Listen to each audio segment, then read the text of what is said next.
Hello friends, this is Santosh Pathak and welcome to another video. Friends, आज हम बहुत ही burning topic पे बात करने वाले हैं। बेसिकली जैसा कि आप न्यूज़ों में लगातार देख रहे हैं कि मणिपुर में क्या चल रहा है, क्या कियोस वहाँ पर हो रहा है और इसके पीछे क्या कारण है। क्योंकि देखिए, ये वीडियो बनाने का मेरा उद्देश्य सिर्फ इतना है कि मणिपुर में जो भी हो रहा है, जो भी घटनाएं मणिपुर में हो रही, जो भी विवाद मणिपुर में है, उस विवाद को हमें समझना पड़ेगा। सबसे पहले हमें विवाद की जड़ पे जाना पड़ेगा, हमें विवाद को समझना पड़ेगा और सरकार की उसमें क्या भूमिका रही है इसे हमें समझना पड़ेगा। हम जिस लोकतांत्रिक देश में रह रहे हैं, क्या हम सुरक्षित हैं? क्या हम जिस लोकतांत्रिक देश में रह रहे हैं वहाँ हमारी महिलाएं सुरक्षित हैं? क्या सरकार हमारे प्रति उत्तरदायी है? क्या वो हमारे अधिकारों के प्रति सजग है? आज सारी बात करेंगे अपने इस वीडियो में। बने रहिए वीडियो में और बहुत ही ध्यान से देखिएगा फ्रेंड्स। मणिपुर का आज पूरा काला चिट्ठा मैं यहाँ पे आपके सामने खोलूंगा कि मणिपुर में क्या हो रहा है और क्यों हो रहा है। मणिपुर क्यों जल रहा है? Y Manipur burning? मणिपुर क्यों जल रहा है? क्या वजह है? क्या कारण है? कहाँ कमी रह गई है?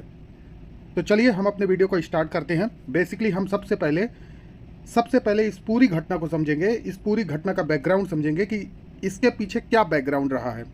वहाँ पर क्यों औरतों को जलील करके, नंगा करके ऐसे ही उनका रेप किया जा रहा है, उनके परिवार को मारा जा रहा है, मॉब लीचिंग हो रही है। मॉब लीचिंग, भीड़, मर्दों की भीड़, गुंडों की भीड़ जो उन औरतों को इस तरह से सरेआम निर्वस्त्र करके, सरेआम उनका बलात्कार करके कौन सा हित साधना चाहती है वो भीड़। आप जरा कल्पना करिए और सोचिए कि इतना ज़्यादा बेइज्जत करने के बाद भीड़ अगर किसी को पीट पीट के मार डाले, उसका क्या अंजाम होगा। बात तो करनी पड़ेगी। चलिए तो हम अपने वीडियो को स्टार्ट करते हैं। हम देखते हैं कि इसके पीछे क्या पृष्ठभूमि रही है। वीडियो बनाना चाहता था मैं तो नहीं चुप रहूँगा, मैं तो अपनी चुप्पी तोड़ूंगा क्योंकि मेरी अंदर की कॉन्साइंस अलाउ नहीं कर रही है, मुझसे नहीं देखा जा रहा है। देखिए, हम इस वीडियो की पृष्ठभूमि को देखते हैं। जब तक हम इस पृष्ठभूमि को नहीं समझेंगे तब तक हमें मणिपुर का क्या विवाद है वो समझ में नहीं आएगा। बैकग्राउंड देखेंगे, बैकग्राउंड क्या है, ये विवाद जनरेट कहाँ से हुआ, ये कहाँ से उत्पन्न हुआ। दरअसल मणिपुर के मैतेई जाति के लोग, मणिपुर में एक जनजाति है जिसका नाम है, जनजाति नहीं, जाति कहिए आप, समुदाय कहिए आप, एक समुदाय है जिसका नाम है मैतेई। वहाँ के लोगों के लिए अनुसूचित जनजाति का दर्जा दिलाने की मांग मणिपुर जनजाति मांग समिति, ये एक समिति है, मणिपुर जनजाति मांग समिति, जो मणिपुर के मैतेई जाति के लोगों को अनुसूचित जनजाति का दर्जा दिलाने की मांग वर्ष 2012 से शुरू की थी। जो मैतेई समुदाय था उसे जनजाति के रूप में मान्यता प्राप्त थी, लेकिन 1949 के बाद मैतेई जनजाति को जनजाति की श्रेणी से निकाल दिया गया। अब आगे बढ़ते हैं, देखते हैं इसके बाद क्या है। अगर हम बात करें तो मणिपुर की जनसंख्या लगभग 30 से 35 लाख है। यहाँ 3 समुदाय हैं, मुख्य रूप से 3 समुदाय। मुख्य रूप से बोल रहा हूँ, वैसे तो इनके जातियों में अगर जाएंगे तो बहुत सारी जातियाँ हैं, पर मुख्य रूप से 3 समुदाय हैं। जैसे एक है मैतेई, नागा और कुकी। 3 समुदाय हैं सर, मैतेई, नागा और कुकी। अब देखिए, मैतेई ज़्यादातर हिंदू हैं और मुसलमान भी हैं। नागा और कुकी ज़्यादातर ईसाई हैं तथा जनजाति एसटी के अंतर्गत आते हैं। इसका मतलब यह है कि जो मणिपुर में 3 जनजाति हैं, मैतेई, नागा और कुकी, तो इनमें से नागा और कुकी जो है वो ऑलरेडी एसटी की कैटेगरी में आती है, अनुसूचित जनजाति की कैटेगरी में आती है। लेकिन जो मैतेई है वो एसटी की कैटेगरी में नहीं आती है। विवाद यहीं से है। विवाद कम्युनल भी है और कहीं ना कहीं रिजर्वेशन को लेकर भी है। तो मैतेई ज़्यादातर हिंदू और मुसलमान हैं और नागा और कुकी ज़्यादातर ईसाई हैं। और जो नागा और कुकी हैं उन्हें जनजाति का दर्जा मिला है, एसटी के अंतर्गत वो आते हैं। अब देखिए, राजनीतिक प्रतिनिधित्व के दृष्टिकोण से कुल 60 विधायकों में 40 विधायक मैतेई समुदाय के हैं। मैं उसी मैतेई समुदाय की बात कर रहा हूं जो एसटी कैटेगरी में नहीं आते हैं। लेकिन फिर भी यहाँ पर ये समझने की ज़रूरत है कि राजनीतिक प्रतिनिधित्व के दृष्टिकोण से कुल 60 विधायकों में 40 विधायक मैतेई समुदाय के हैं। मतलब राजनीतिक दृष्टिकोण से मैतेई वहाँ पर काफ़ी ज़्यादा डोमिनेट करते हैं। मणिपुर के 10% भूभाग पर मैतेई समुदाय का दबदबा है। बेसिकली यहाँ पर देखिए, जो मैतेई समुदाय है वो इम्फाल वैली में बसा हुआ है। बाकी 90% पहाड़ी इलाके में प्रदेश की मान्यता प्राप्त जनजातियाँ रहती हैं। बेसिकली जो मणिपुर है, मणिपुर में घाटी क्षेत्र में मैतेई जनजाति निवास करती है और जो पहाड़ी क्षेत्र है, जो पहाड़ वाला एरिया है, वहाँ पर बाकी जितनी भी जनजातियाँ हैं वो सारी जनजातियाँ निवास करती हैं। तो ये जो विवाद है वो घाटी में रहने वाली मैतेई जनजातियों का पहाड़ में रहने वाली कुकी और नागा जनजाति से है। अब देखिए यहाँ पे हम बात करते हैं कि विवाद उठा कैसे। विवाद कैसे उठा? दरअसल मणिपुर हाई कोर्ट ने इस मामले में मैतेई ट्राइब यूनियन की एक याचिका पर सुनवाई करते हुए राज्य सरकार से कहा, मतलब जो मणिपुर हाई कोर्ट है उसने मैतेई ट्राइब यूनियन की एक याचिका उन्होंने दायर की थी, उस पर उन्होंने राज्य सरकार से कहा कि समुदाय को जनजाति एसटी का दर्जा दिए जाने को लेकर विचार करें। मतलब हाई कोर्ट ये कह रहा है कि जो वहाँ 3 जनजातियाँ हैं, मैतेई, कुकी और नागा, जिसमें से कुकी और नागा ऑलरेडी एसटी कैटेगरी में आते हैं। अब जब मैतेई जनजाति ने एसटी में शामिल किए जाने की याचिका दायर की तो वहाँ के मणिपुर के हाई कोर्ट ने ये कहा, मणिपुर की राज्य सरकार को यह कहा कि मैतेई समुदाय को जनजाति एसटी में दर्जा दिए जाने को लेकर विचार करें। अब ये घटना 3 मई की है। 3 मई को all tribal student union Manipur ने एक रैली की इसके विरोध में, मैतेई जनजाति को एसटी में शामिल किए जाने के विरोध में 3 मई को all tribal student union Manipur ने एक रैली आयोजित की। यह रैली राजधानी इम्फाल के करीब 65 किलोमीटर दूर चूरा चांदपुर जिले के तोरबंग इलाके में हुई थी। अब ये 3 मई की घटना है। इसके रिएक्शन में 4 मई को मणिपुर विधानसभा की हिल एरियाज कमेटी ने सर्वसम्मति से एक प्रस्ताव पारित किया और यह कहा कि वे कोर्ट के इस फैसले से दुखी हैं।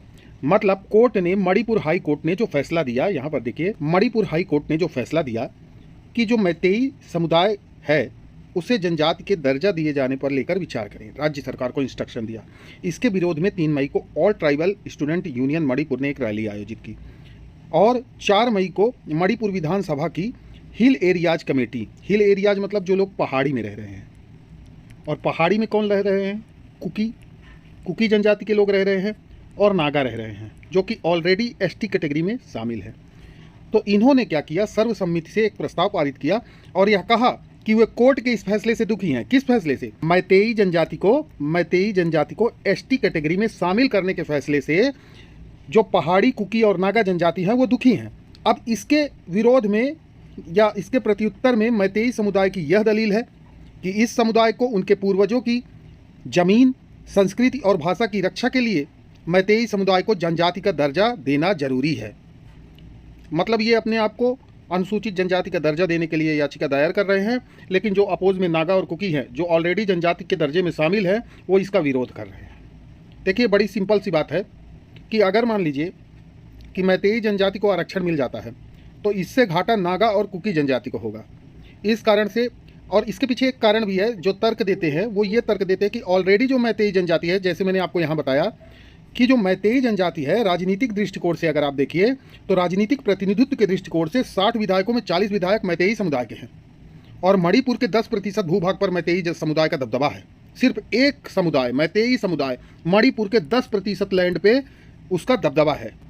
तो ऑलरेडी वो ये बोल रहे हैं कि मैतेई समुदाय के लोगों को ऑलरेडी दबदबा है और उनको आरक्षण ऐसे में अगर मिल जाएगा तो हमारे जो अपॉर्चुनिटीज़ हैं वो कहीं ना कहीं कम हो जाएंगी। अब देखिए, तो जब मैतेई समुदाय ने यह दलील दी कि इस समुदाय या जो समुदाय है उनके पूर्वजों की जमीन, संस्कृति और भाषा की रक्षा के लिए मैतेई समुदाय को जनजाति का दर्जा दिया जाना जरूरी है, तो शेष पहाड़ी जनजातियों ने इस पर तर्क दिया कि मैतेई समुदाय को सब कुछ नहीं मिल जाना चाहिए। अगर उन्हें आरक्षण मिला तो फिर बाकी जनजाति के लिए सरकारी नौकरी और कॉलेज में दाखिला मिलने के मौके कम हो जाएंगे। तो ये जो है नागा और कुकी जनजाति, जो कि ऑलरेडी अनुसूचित जनजाति है, वो ये बोल रही है कि मैतेई समुदाय जो है ऑलरेडी उसका पॉलिटिकल अप्रोच बड़ा तगड़ा है। ऑलरेडी वो 10% लैंड पे जो है एक अधिकार है उनका, ऑलरेडी उनका पॉलिटिकल बैकग्राउंड अच्छा है, इसलिए अगर उन्हें आरक्षण मिला तो फिर बाकी जनजाति के लिए सरकारी नौकरी और कॉलेज में दाखिला मिलने के मौके कम हो जाएंगे। ये वही बात है कि अगर एक पक्ष का फ़ायदा होगा तो उससे दूसरे पक्ष का नुकसान होगा। अब मैतेई वालों का क्या कहना है कि भैया, हम तो जब भारत में हमारा विलय हुआ था उससे पहले हम एसटी जनजाति में शामिल थे, लेकिन उसके बाद हमें एसटी से निकाल दिया गया। ये मैतेई वालों का तर्क है। जब 1949 में मणिपुर का इंडियन स्टेट में विलय हुआ तो वहाँ पर वो एसटी थे, लेकिन बाद में उन्हें एसटी कैटेगरी से निकाल दिया गया। अब वो फिर से मांग कर रहे हैं कि हमारी संस्कृति की रक्षा के लिए, जैसे जम्मू की जमहूरियत, कश्मीर की कश्मीरियत, इसी प्रकार से उनकी संस्कृति की रक्षा के लिए उनको जो है एसटी में शामिल किया जाए। लेकिन जो बाकी के पहाड़ी जनजाति हैं ये तो घाटी में रहते हैं मैतेई। जो पहाड़ी जनजाति हैं वो ये बोलते हैं कि अगर मैतेई समुदाय को सब कुछ मिल गया, अगर उन्हें आरक्षण मिला, तो फिर बाकी जनजाति के लिए सरकारी नौकरी और कॉलेज में दाखिले मिलने के मौके कम हो जाएंगे। फिर मैतेई समुदाय को भी पहाड़ों में ज़मीन खरीदने की इजाज़त मिल जाएगी। ऑलरेडी वो 10% ज़मीन पर जो है एक ही जनजाति है मैतेई, बाकी जितनी भी मणिपुर की जनजाति है वो जो है 90% भूमि पे रह रही है, लेकिन पर्टिकुलर एक जो जनजाति है मैतेई वो 10%। ये बहुत बड़ा रेशियो है। और आप देखिए 40, अगर 60 विधायकों में 40 विधायक किसके हैं? मैतेई जनजाति के। आगे बढ़ते हैं। तो उन्होंने बोला कि मैतेई समुदाय को भी पहाड़ों में ज़मीन खरीदने की इजाज़त मिल जाएगी, मतलब घाटी में तो वो हैं ही, पहाड़ों में भी आ जाएंगे, और इससे उनकी जनजातीय पहचान जो ट्राइबल आइडेंटिटी है और ज़्यादा हाशिए पे चली जाएगी, मतलब और ज़्यादा किनारे पे चली जाएगी। तो ये दोनों पक्षों के बीच में विवाद है। और जब ये विवाद भड़का तो मणिपुर में आगजनी की घटनाएं दिखने लगी, लोगों के घर जलाए जाने लगे, यहाँ पर कम्युनल राइट्स दिखने लगे, यहाँ पर जनजातीय संघर्ष देखने को मिला। आप देख सकते हैं बैकग्राउंड में, मैंने यहाँ पर इस पूरी स्लाइड में जो है यही बैकग्राउंड बनाया है। यही बात है कि मणिपुर क्यों जल रहा है, वाई मणिपुर बर्निंग, वाई। उसका कारण यही है कि ये कहीं ना कहीं ये कम्युनल राइट है, ये एक सांप्रदायिक हिंसा है, ये एक जातीय संघर्ष है। और ये जो पूरा मसला है वो मई माह का है, मई का। जब मैं ये वीडियो बना रहा हूँ तो ये जुलाई चल रहा है। ऑलमोस्ट 2 महीने बाद इस पर केंद्र सरकार ने अपनी चुप्पी क्यों साधी हुई है। आज एक कथित बयान आया है प्रधानमंत्री नरेंद्र मोदी का कि इससे हम काफ़ी दुखी हैं। तो भैया आप अभी तक क्या कर रहे थे? और आज जब सुप्रीम कोर्ट ने जो है केंद्र सरकार को लताड़ा है, अभी मैं आपको स्लाइड दिखाता हूँ। भारत में सुप्रीम कोर्ट से बड़ा कुछ नहीं है। देखिए, ये दैनिक भास्कर की हेडिंग है, सरकार एक्शन ले वरना हम खुद लेंगे। और इस लाइन पे गौर करिएगा, कोर्ट ने कहा वीडियो परेशान करने वाला है। ये जो वीडियो आया था वह कथित वीडियो मणिपुर में 2 महिलाओं को नग्न करके रेड कराने का वीडियो था। मतलब 2 महिलाओं को वहाँ नग्न किया गया, न्यूड किया गया। आपकी आत्मा कांप जाएगी। और उन्हें जो है पूरे इलाके में रेड कराई गई। जब महिलाओं के जो पेरेंट्स थे, कुकी जनजाति की वो महिलाएं थी, कुकी। यहाँ पर हमें किसी पक्ष की बात नहीं करनी है, हम नहीं जानते क्या है, दैट इज़ कम्युनल राइट। जो कुकी जनजाति की महिलाएं थी उन्हें नंगा करके जो है परेड कराई गई। जब उनके पिता आए, पिता अपनी बेटियों की रक्षा के लिए, जिनकी उम्र 55 साल थी, तो भीड़ ने उन्हें मार डाला, जिसे आप मॉब लीचिंग कहते हैं। उनका 19 साल का भाई जब अपनी बहनों की रक्षा के लिए आया तो उसको भी मार डाला गया। और हमें नहीं पता कि बाद में इन महिलाओं के साथ क्या हुआ। क्या भीड़ ने उन्हें भी मार डाला? क्या उनके भी साथ मॉब लीचिंग हो गई? ये बातें काफ़ी परेशान करने वाली हैं। अब देखिए, कोर्ट ने ये बोला कि वीडियो परेशान करने वाला, वही कथित वीडियो जिसमें 2 महिलाओं को अभद्र तरीके से व्यवहार किया गया और उनकी पूरी फैमिली को मार डाला गया, उनके साथ बलात्कार किया गया और संभवतः मॉब लीचिंग में वो भी मारी गई। भीड़ ने जो है उनके परिवार को मार के मार डाला। सुप्रीम कोर्ट कह रहा है कि ये तो एक घटना है। और मैं आपको बता दूं, ये मई की घटना है, ये अभी वायरल हो रही है, ये अभी वायरल हो रही है जुलाई में। ऐसी पता नहीं कितनी घटनाएं हुई होंगी। सुप्रीम कोर्ट यही कह रहा है कि यह एक घटना थी या ऐसी घटनाओं के कई पैटर्न हैं। और सुप्रीम कोर्ट ने कहा कि महिलाओं को हिंसा के साधन के रूप में इस्तेमाल करना अस्वीकार्य है। सुप्रीम कोर्ट कह रहा है कि आप महिलाओं को हिंसा के साधन के रूप में अगर इस्तेमाल किया जा रहा है तो इसे हम बिल्कुल एक्सेप्ट नहीं करेंगे। महिला ही क्यों। सुप्रीम कोर्ट ने केंद्र और मणिपुर सरकार को चेताया, केंद्र सरकार को भी चेताया और मणिपुर सरकार को भी चेताया। उन्होंने बोला कार्यवाही के लिए कुछ समय दे रहे हैं, सरकार जल्दी एक्शन ले वरना हम ले लेंगे। सुप्रीम कोर्ट ने क्लियर बोला है। अपनी सुप्रीम कोर्ट ने सरकार को आड़े हाथे ले लिया और उसने बोला कि सरकार एक्शन ले वरना हम खुद ले लेंगे। तो हम तो यही होप करते हैं माननीय सुप्रीम कोर्ट से कि जितना जल्द हो सके इस पूरे मामले को, इस पूरे कियोस को ख़त्म किया जाए। जो भी है जांच कराई जाए, जिनके साथ गलत हुआ है आरोपियों को पकड़ा जाए, उन्हें कड़ी से कड़ी सज़ा दी जाए और एक ऐसा एग्जाम्पल सेट किया जाए कि कभी दोबारा किसी संप्रदायवादी मर्द की किसी महिला के साथ जो है हिंसा करने, किसी महिला का बलात्कार करने, रेप करने और इस तरह की घटनाओं को करने से पहले उसकी आत्मा कांप जाए। तो बेसिकली अभी आज के वीडियो में हम इतनी ही बात हमें करनी थी। अब इससे जुड़े जो भी आपके कमेंट हैं आप हमें इस बारे में कमेंट करिए और अपनी आवाज़ को उठाइए। मैं अभी इस घटना से रिलेटेड जितनी भी जानकारियाँ मुझे मिलेंगी मैं आपको प्रोवाइड कराने का कोशिश करूँगा। तब तक के लिए जय भारत, जय हिंद।